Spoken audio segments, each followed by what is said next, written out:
आप सभी को राधे राधे, जय श्री कृष्णा। आज की है लीला कथा के माध्यम से आप लोगों को बहुत बड़ी जानकारी मिलेगी। काफी लोगों के घर में यह गलतियां होती होगी। ठाकुर जी ने एक बार फिर अपने भक्तों का मार्गदर्शन किया है। जो हमारे घर में परेशानियां आती है, जो दुख हमें मिलते हैं, तो दोस्तों वो हमारी भूल के कारण ही हमें मिलते हैं। जाने अनजाने में हमसे गलतियां हो जाती है, जानबूझकर कोई गलतियां नहीं करता। और जब हमारे ऊपर बहुत सारी परेशानी आ जाती है, दुख हमें चारों ओर से घेर लेते हैं, उस समय जो है हम अपने मार्ग से भटक जाते हैं। हम सोचते हैं कि कोई मंत्र फूंक दे या कोई ऐसा जादू टोना बता दे जिसके माध्यम से हमारा सारा दुख मिट जाए। तो पागल क्यों होना। अगर हम लड्डू गोपाल भक्त हैं, हम ठाकुर जी की सेवा करते हैं, तो कहते हैं ठाकुर जी जो है वो हमारा हाथ पकड़ लेते हैं और उस समय वह हमारे सभी कामों को बना देते हैं। जो भी बिगड़ जाते हैं उन काम को बना देते हैं। लेकिन उसके लिए हमारे लड्डू गोपाल का, हमारे ठाकुर जी का, या जो भी हमारे आराध्य है, जिनकी भी सेवा हम अपने घर में करते हैं, कोई भी देवी देवता हो, उनका जागृत होना बहुत ही जरूरी है। यानी जिन विग्रह की हम पूजा करते हैं, सेवा करते हैं, आराधना करते हैं, उनमें देवीय शक्ति का होना बहुत जरूरी है, तभी हमारे ऊपर कृपा होती है। काफी लोगों के घर में यह गलती होती होगी। तो आज इस लीला कथा के माध्यम से ठाकुर जी ने एक बार फिर आप लोगों का मार्गदर्शन किया है, तो लीला कथा को अंत तक अवश्य सुनना। काफी लोग जो है वो कमेंट करते हैं कि ऐसा कुछ नहीं होता, ठाकुर जी जो है वो अपने भक्तों पर नाराज नहीं होते, वो कभी बुरा नहीं करते। तो यह सत्य बात है कि ठाकुर जी कभी भी अपने भक्तों का अनहित नहीं करते। ठाकुर जी जब अपने भक्तों का मार्गदर्शन करते हैं तो भक्त अपनी भूल में सुधार करते हैं। दोस्तों, आज की है लीला कथा रीना जी ने हमारे साथ कोलकाता से शेयर की है, जिसे सुनने के बाद आपको भी काफ़ी ज्ञान मिलने वाला है। और जो गलतियां आपसे होती है, आप उनमें सुधार करके अपने लड्डू गोपाल की सेवा करके पूरा फल प्राप्त कर सकते हैं। रीना जी कहती है कि शादी के बाद जब मैं अपने ससुराल आई तो मेरे ससुराल में पूजा के लिए अलग से रूम था। उसमें एक लकड़ी का मंदिर विराजमान था जिसमें सभी देवी देवता विराजित थे। रीना जी की सास जो है वो धार्मिक प्रवृत्ति की है, पूजा पाठ करती है, तो वो सभी देवी देवताओं की पूजा पाठ करती थी। रीना जी कहती है पहले हम दोनों सास बहू सुबह उठकर नहा धोकर पूजा पाठ करते थे, उसके बाद चाय नाश्ता बनाते थे, फिर बाकी का काम करते थे। अब ऐसा करते करते पूरा 1 वर्ष हो चुका था और 1 वर्ष के बाद भी जब मुझे कोई संतान नहीं हुई तो मेरी जो सास थी उन्होंने मुझे और मेरे हस्बैंड को जो है डॉक्टर के पास जाने की सलाह दी। अब रीना जी कहती है कि उसी समय मेरी मम्मी ने मुझे मायके से जो है लड्डू गोपाल के बारे में कहा कि तुम लड्डू गोपाल की सेवा क्यों नहीं करती। मायके में भी शादी से पहले रीना जी लड्डू गोपाल की सेवा करती थी, लेकिन शादी के बाद उनकी लड्डू गोपाल सेवा पर विराम चिन्ह लग गया था। उन्होंने सोचा ठाकुर जी को तो घर में विराजित करने के बाद काफ़ी नियमों का पालन करना पड़ता है, तो कुछ समय के बाद वह लड्डू गोपाल को विराजित करेगी। अब रीना जी कहती है जब मम्मी ने मुझे याद दिलाया तो मैंने सोचा कि शायद लड्डू गोपाल को घर में विराजित करने के बाद सब कुछ अच्छा हो जाएगा, क्योंकि घर में काफ़ी परेशानियां चल रही थी। कभी कभी लड़ाई झगड़ा भी होता था, कभी कोई बीमार रहता था तो कभी कोई बीमार रहता था। आर्थिक स्थिति भी ज़्यादा अच्छी नहीं थी। रीना जी कहती है मेरे हस्बैंड जो है वो खुद का बिजनेस करते हैं, उनका बिजनेस भी कुछ अच्छा नहीं चल रहा था, बस हाँ इतना कमा लेते थे कि घर खर्च निकल जाता था। तो काफ़ी सारी परेशानियों का हमें सामना करना पड़ रहा था। अब जब हमने लड्डू गोपाल लाने के बारे में सोचा तो हमने इस बारे में अपने सासू माँ से बात की, तो वो धार्मिक प्रवृत्ति की थी। जब उन्हें पता चला कि बहू लड्डू गोपाल की सेवा करना चाहती है तो वह बड़ा खुश हो गई। और रीना जी कहती है उन्होंने हंसते हंसते लड्डू गोपाल लाने के लिए अनुमति दे दी। अब ठाकुर जी को मैंने घर में लाकर विराजित किया। उन्हें विराजित करने के बाद उनकी सेवा करने लगी। मुझे पूरा विश्वास था अब लड्डू गोपाल घर में आ चुके हैं। जिस प्रकार से मेरे मायके में किसी प्रकार की कोई समस्या नहीं है, कोई परेशानी नहीं है, उसी प्रकार से अब ठाकुर जी मेरे ससुराल आ गए हैं। यहाँ आकर भी वो सब कुछ ठीक कर देंगे। मेरे घर में परिवार में सुख शांति होगी, सब कुछ अच्छा होगा। इसी भाव के साथ अब रीना जी ने लड्डू गोपाल की सेवा करना शुरू कर दिया। रीना जी कहती है कि वहीं दूसरी ओर जब मैं लड्डू गोपाल की सेवा कर रही थी तो उसी रूम में जो पूजा घर था हमारा, उसी दीवार पर मेरे सासू माँ ने हमारे दादाजी, परदादा और दादी जी की तस्वीर भी लगा रखी थी। और जब वह पूजा पाठ करती थी तो वह उनके सामने भी अगरबत्ती वगैरह जलाती थी। तो मैं भी हमेशा ऐसा ही करती थी। जब मैं पूजा पाठ करती थी तो मैं उन्हें प्रणाम करती थी, उनके सामने अगरबत्ती लगाती थी। अब लड्डू गोपाल के आने के बाद भी यह नियम जारी रहा। पहले हम लड्डू गोपाल की सेवा करते, उन्हें स्नान आदि कराकर पूजा पाठ करने के बाद फिर दादा दादी के सामने भी हम धूप बत्ती वगैरह लगाते थे। लेकिन लड्डू गोपाल के आने के बाद भी हमारे जीवन में कोई परिवर्तन नहीं हुआ। उसी तरह से घर में लड़ाई झगड़े, कलेश, आर्थिक तंगी, बीमारियां, सब कुछ ऐसा का ऐसा ही था। लड्डू गोपाल की सेवा करते करते पूरे 6 महीने हो चुके थे। रीना जी कहती है कि जब मैं मायके में थी और लड्डू गोपाल की सेवा करती थी तो मुझे लड्डू गोपाल जो है अनुभूति कराते थे। तब मेरा मन प्रसन्न होता था कि ठाकुर जी ने अनुभूति कराई है। और कभी कभी सपन में दर्शन भी देते थे। मेरी मम्मी को भी दर्शन देते थे और मुझे भी दर्शन देते थे। लेकिन ससुराल में ऐसा नहीं हो रहा था। न तो लड्डू गोपाल की कोई अनुभूति हो रही थी, न ही सपन में लड्डू गोपाल दर्शन दे रहे थे। और लड्डू गोपाल के चेहरे पर न ही कोई तेज नजर आता है जिससे कि हमें लगे कि हाँ, लड्डू गोपाल के चेहरे पर, मुख पर श्रृंगार करने के बाद आज अलग सा तेज है, आज अलग सी अनुभूति हो रही है, मन आनंदित हो रहा है। इस प्रकार की कोई अनुभूति नहीं होती थी। ऐसा लग रहा था जैसे हमारे लड्डू गोपाल में प्राण ही नहीं है, जैसे वो लड्डू गोपाल जागृत ही नहीं है, सिर्फ और सिर्फ विग्रह है, अभी तक उनमें प्राण प्रतिष्ठा नहीं हुई। लेकिन सभी तरीके से हमने लड्डू गोपाल की प्राण प्रतिष्ठा की थी। उन्हें चावल में रखा था, फलों में रखा था और सारे नियमों के अनुसार उनकी प्राण प्रतिष्ठा की थी। अब रीना जी कहती है कि मुझे बड़ी ही चिंता हो रही थी कि लड्डू गोपाल जो है अनुभूति क्यों नहीं करा रहे, वो जागृत क्यों नहीं हो रहे, हमारे घर पर उनकी कृपा क्यों नहीं हो रही। तो दोस्तों, यही सबसे बड़ा कारण था कि उनके घर में जो है मंदिर में ही उन्होंने मृत लोगों की फोटो लगा रखी थी, अर्थात पितरों की फोटो लगा रखी थी। कहते हैं जब हम साधना में बैठते हैं, जब हम किसी भी देवी देवता की, अपने आराध्य की साधना करते हैं तो हमारी कुंडलियां जागृत होती है। हर इंसान के अंदर 7 चक्र जागृत होते हैं उसकी कुंडली को जागृत करने के लिए। लेकिन जो गृहस्थ में रहते हैं उनके सिर्फ 2 ही चक्र जागृत होते हैं। पहला चक्र होता है मूलाधार चक्र, जो हमारी साधना की शुरुआत करता है, और दूसरा हमारा चक्र होता है आज्ञा चक्र। जब हम किसी भी देवी देवता की साधना करते हैं, उनकी प्रार्थना करते हैं, उनकी सेवा करते हैं तो हमारा जो आज्ञा चक्र है वो जागृत होता है। उससे हमें अपनी देव शक्तियों की अनुभूति होती है। जो भी हमारे घर में विराजमान होते हैं, जैसे लड्डू गोपाल है तो हमें उनकी अनुभूति होती है। और यह आज्ञा चक्र हमारी दोनों भौं के बीच में, जो हमारी आईब्रोज होती है उनके बीच में, जो जहाँ पर हम तिलक लगाते हैं वहाँ पर होता है। और जब आप आंख बंद करके ओम नमो भगवते वासुदेवाय का जाप करोगे तो आप ध्यान से देखना, आपको श्वेत रंग यानी सफ़ेद रंग और एक ब्लैक कलर यानी काला रंग दिखाई देगा। वो आज्ञा चक्र की 2 पंखुड़ियाँ होती है जो काले और सफ़ेद रंग की होती है। अगर आपको सफ़ेद और काला रंग आंख बंद करने के बाद ओम नमो भगवते वासुदेवाय का जप करते समय नजर आ रही है तो यानी आपका जो आज्ञा चक्र है वो धीरे धीरे जागृत हो रहा है। आपका आज्ञा चक्र जो है वो साधना की ओर जा रहा है। लेकिन जब हम पूजा घर में या मंदिर में मृत लोगों की फोटो लगाते हैं या पितरों की फोटो लगाते हैं तो कहते हैं हम ध्यान नहीं लगा पाते, साधना नहीं लगा पाते, वो हमें लगाने नहीं देते। और किस वजह से नहीं लगाने देते? क्योंकि पितरों के लिए जो स्थान है वो दक्षिण दिशा में होता है और हमारा मंदिर जो है वो पूर्व या उत्तर दिशा में होता है। तो जो हमारे पितरों का या मृत लोगों के लिए स्थान होता है वो दक्षिण दिशा में निर्धारित है। शास्त्रों में भी इसका वर्णन आपको मिल जाएगा। ऐसा नहीं है कि हमें पितरों की पूजा नहीं करनी चाहिए, हमें मृत लोगों की फोटो नहीं लगानी चाहिए, नहीं, अवश्य लगानी चाहिए। वो हमारे प्रियजन है, उनका आदर करना चाहिए, लेकिन उनका दक्षिण दिशा में लगाना चाहिए और पूजा घर में नहीं, पूजा घर से दूसरे रूम में लगाना चाहिए।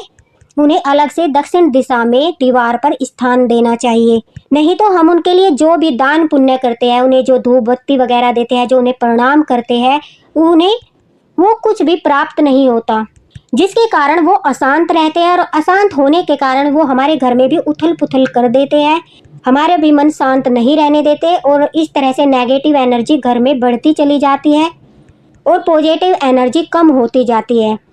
जो उनकी फ़ोटो हमने दीवार पर लगा रखी है उसमें नकारात्मकता का मतलब जो है ज़्यादा प्रवेश हो जाता है और सकारात्मकता कम होने लगती है, जिस कारण से हमारे दैवी पितृ भी, जो हमारे पूर्वज है जिनकी फ़ोटो हमने लगा रखी है, या जो हमारे प्रियजन हैं, वो सब अशांत हो जाते हैं, उन्हें शांति नहीं मिलती। अगर उन्हें शांति नहीं मिलती तो फिर वह हमारे घर में भी शांति नहीं होने देते, जिसके कारण घर में नेगेटिव ऊर्जा ज़्यादा बढ़ती है। घर में अशांति, क्लेश, आर्थिक तंगी और बहुत सारी चीज़ें होती हैं। हमारा जो आज्ञा चक्र है वो भी जागृत नहीं होता और हमें अनुभूतियाँ भी नहीं होती। पितृलोक में जो हमारे पितर होते हैं दोस्तों, वो भी यही चाहते हैं कि हमारे कुल में ऐसा कोई व्यक्ति हो, जो हमारे परिवार में कोई ऐसा व्यक्ति उत्पन्न हो, पैदा हो, या फिर बहू बनकर कोई भी आए जो हमारे परिवार में ठाकुर जी का भजन करे, जिसके कारण हमें शांति मिले और हम भी पितृलोक से जो है भगवान के धाम में चले जाए। हमें या तो मोक्ष की प्राप्ति हो जाए या फिर हमें जन्म मिल जाए। अब आप सोचोगे कि पितृ कौन होते हैं? जो 3 पीढ़ियाँ होती है, पिता, दादा और परदादा, ये सब हमारे पितृ होते हैं। तो जब हमारे पितृ शांत होते हैं तो हमारे घर में भी शांति होती है, पूजा पाठ में भी हमारा मन लगता है। अन्यथा ये हमारे आराध्य की पूजा पाठ करने ही नहीं देते। अगर यह पूजा पाठ नहीं करने देंगे तो हमें फल किस प्रकार से प्राप्त होगा? क्योंकि वो बेचैन रहते हैं, अशांत रहते हैं। अशांत होने के कारण उनका मन एकाग्र नहीं होता, वह न हमें आशीर्वाद दे पाते हैं, न हमारे द्वारा दी गई सेवा को प्राप्त कर सकते हैं। हम उनके लिए जो भोजन आदि निकालते हैं वो भी उन्हें प्राप्त नहीं होता। तो इस वजह से वो रुष्ट हो जाते हैं। कहते हैं ना, दैवी पितृ रुष्ट हो गए। तो रुष्ट होने के कारण वो हमें किसी भी देवी देवता की पूजा आराधना नहीं करने देते, मतलब कि हमारा ध्यान नहीं लगने देते। हमारा ध्यान भटकता रहता है। हमारा जो आज्ञा चक्र है, वो जो हमारी साधना का मूल आधार है, वो जागृत नहीं हो पाता। तो इस कारण से कहते हैं कि जब हम पूजा पाठ ही नहीं करेंगे, अच्छे से हम ध्यान ही नहीं लगा पाएंगे, तो फिर हम किस प्रकार से उस सेवा का फल प्राप्त करेंगे। रीना जी के साथ भी यही हो रहा था। वह कहती है कि हमारे पूजा घर में मेरे परदादा और दादी जी की फ़ोटो लगी थी। अब हमें इस बारे में कोई ज्ञान नहीं था। हमारा मंदिर पूर्व दिशा में विराजित था और उसी के बगल में दीवार पर हमारे दादा की फ़ोटो लगी थी। वहीं पर हम धूप बत्ती वगैरह करते थे। घर में काफ़ी सारी परेशानियां चल रही थी। मन में यही भाव आ रहा था कि लड्डू गोपाल की कृपा क्यों नहीं हो रही, लड्डू गोपाल जागृत क्यों नहीं हो रहे। तो रीना जी कहती है, उन्होंने लड्डू गोपाल से ही प्रार्थना की कि हे ठाकुर जी, मार्गदर्शन कीजिए, कोई रास्ता दिखाइए। अब आप घर में विराजित हो चुके हो, आप ही कोई ना कोई रास्ता बताओगे, आप ही मार्गदर्शन करोगे। हमारी इस समस्या का समाधान कीजिए, हमें आपकी अनुभूति नहीं हो रही। अब रीना जी कहती है, अक्सर सौपन में भी उन्हें लड्डू गोपाल नहीं बल्कि उनके दादा दादी यही दिखाई देते थे। बार बार सौपन में आते थे, कुछ बोलते नहीं थे, गुमसुम खड़े रहते थे, लेकिन काफ़ी बार सौपन में दिखाई देते थे। तो उन्हें लगता था कि लड्डू गोपाल तो सौपन में दिखाई नहीं देते, दादा दादी दिखाई देते हैं। उनकी सास को भी दादा दादी काफ़ी बार सौपन में दिखाई देते थे। वह सुबह उठते ही बताती थी कि आज तो दादाजी सौपन में आए थे, लेकिन कुछ बोल नहीं पा रहे थे। तो अब इस वजह से रीना जी काफ़ी परेशान थी। लेकिन कहते हैं ना, अगर ठाकुर जी का भरोसा है तो कोई ऐसा रास्ता निकल आएगा कि सब सहज हो जाएगा। ठाकुर जी बहुत कृपालु है, एक एक सेकंड सबको देखते हैं।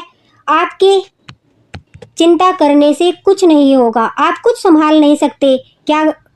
अगर आपके शरीर पर जो रोम है, जो छोटे छोटे बाल होते हैं, उनके गिरने का समय आ गया और वो गिरना चाहते हैं, क्या आप उन्हें रोक सकते हैं? नहीं, वो गिर जाएंगे। तो आप में तो इतनी भी सामर्थ्य नहीं है अपने शरीर के रोम को गिरने से बचा सके।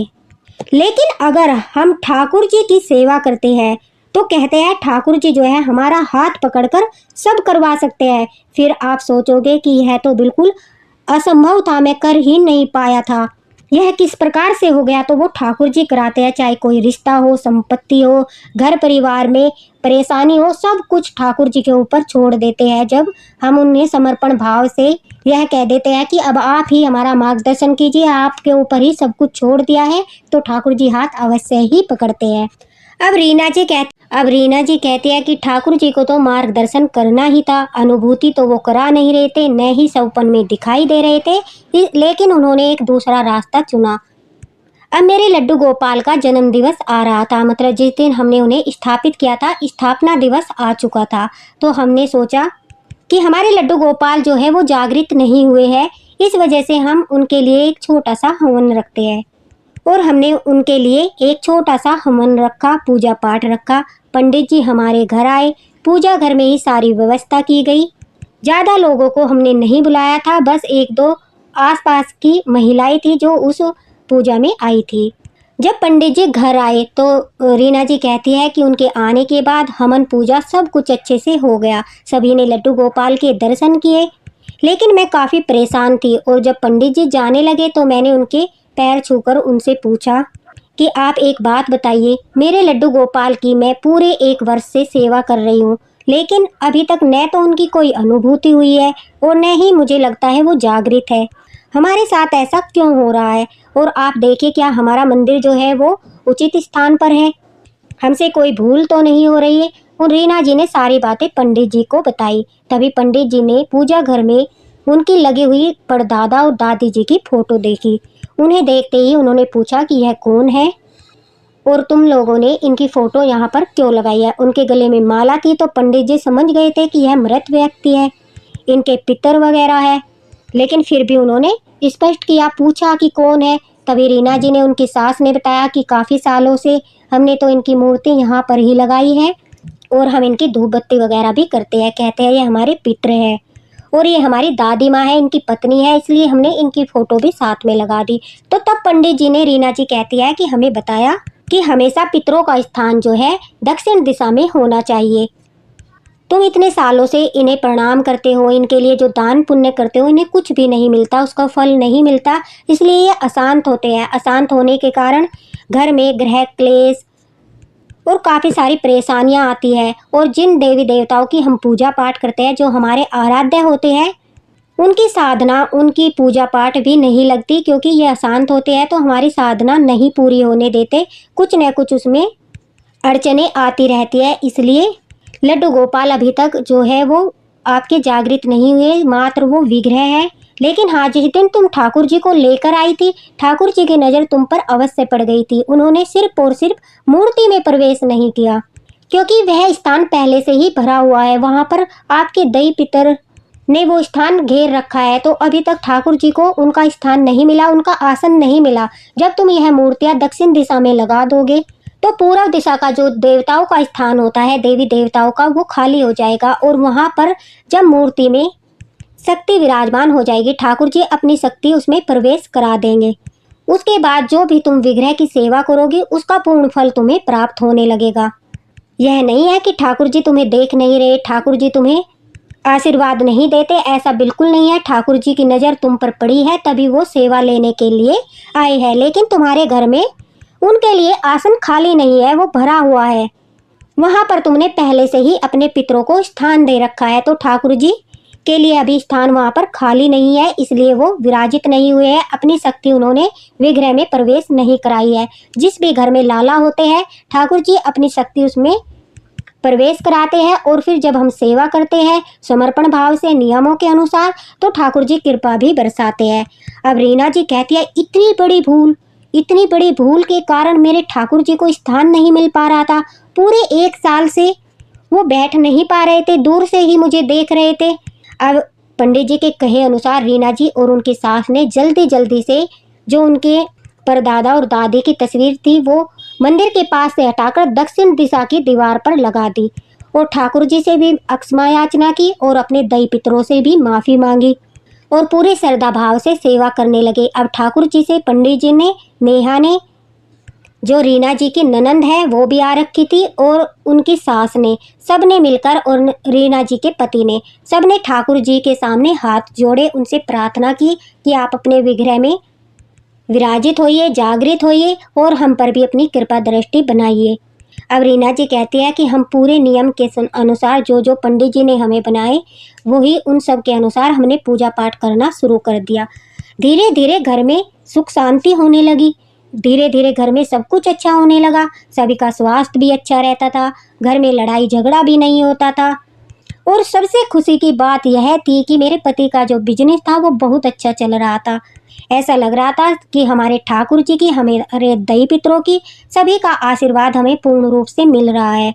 एक दिशा की फेर बदल के कारण इतना सब कुछ हो गया, ठाकुर जी को उनका स्थान नहीं मिल पाया, जो हमारे दई पित्र थे उन्हें उन्हें जो सेवा हम दे रहे थे उसका फल नहीं प्राप्त हो पाया। तो ये छोटी छोटी गलतियां होती है जिनसे हम अनजान होते थे।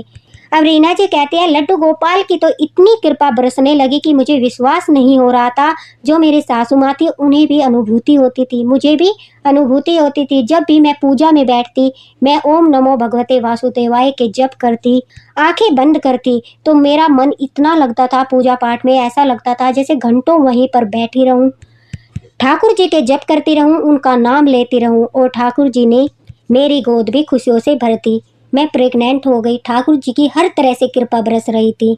तो दोस्तों कहते हैं ये छोटी छोटी सी गलतियां होती है जिन्हें सुधारने से हमें पूर्ण फल की प्राप्ति होती है। और यह सत्य बात है कि अगर आप मृत लोगों की या फिर अपने पितरों को मंदिर में स्थान देते हैं, मंदिर की पूर्व दिशा में जहाँ पर आपका मंदिर है या उत्तर दिशा में, उस दीवार पर फोटो लगाते हैं, तो फिर यह सब उलझने तो पक्का आएगी, यह सब गड़बड़ तो पक्का ही होगी। ठाकुर जी को भी उनका आसन नहीं मिल पाएगा। तो इस बात का ध्यान रखिए। ऐसा बिल्कुल नहीं है कि आपको फोटो नहीं लगानी है, दई पितरों की पूजा नहीं करनी है, बस दिशा का ध्यान रखना है। उन्हें मंदिर के पास नहीं लगाना है, न ही मंदिर के अंदर उनकी फोटो रखनी है, क्योंकि वो सिर्फ और सिर्फ हमारे आराध्य ठाकुर जी का स्थान है, जिन्हें हमारे जो पितर है वो भी प्रणाम करते हैं ठाकुर जी को। इसलिए उनका स्थान दक्षिण दिशा में होना चाहिए। जो भी आपके घर में आपके प्रियजनों की फोटो है जो मर चुके हैं, उनकी दक्षिण दिशा में फोटो लगाइए। दक्षिण दिशा में ही अपने पितरों के जो भी कार्य आपको करने हैं वो कीजिए। देखना ठाकुर जी भी प्रसन्न रहेंगे, आपके दई पितर भी प्रसन्न रहेंगे और घर में खूब सारी कृपा बरसेगी। दोस्तों अगर आपको यह जो मैंने लीला कथा सुनाई है इसके माध्यम से आपका थोड़ा भी मार्गदर्शन हुआ है तो लीला कथा को शेयर अवश्य करना, ताकि सभी लड्डू गोपाल भक्तों तक यह वीडियो पहुंचे और ठाकुर जी की पूर्ण कृपा का फल प्राप्त हो। जो भूल वो उनसे हो रही है उस भूल को सुधार कर वो ठाकुर जी को आसन दे सके, अपने घर में विराजित कर सके, अपने घर में जागृत कर सके। इसी के साथ राधे राधे, हरे कृष्णा। किसी की भावनाओं को ठेस पहुंचाने का हमारा बिल्कुल भी उद्देश्य नहीं है, बस थोड़ी जानकारी है जो हम आप लोगों तक पहुंचाना चाहते हैं।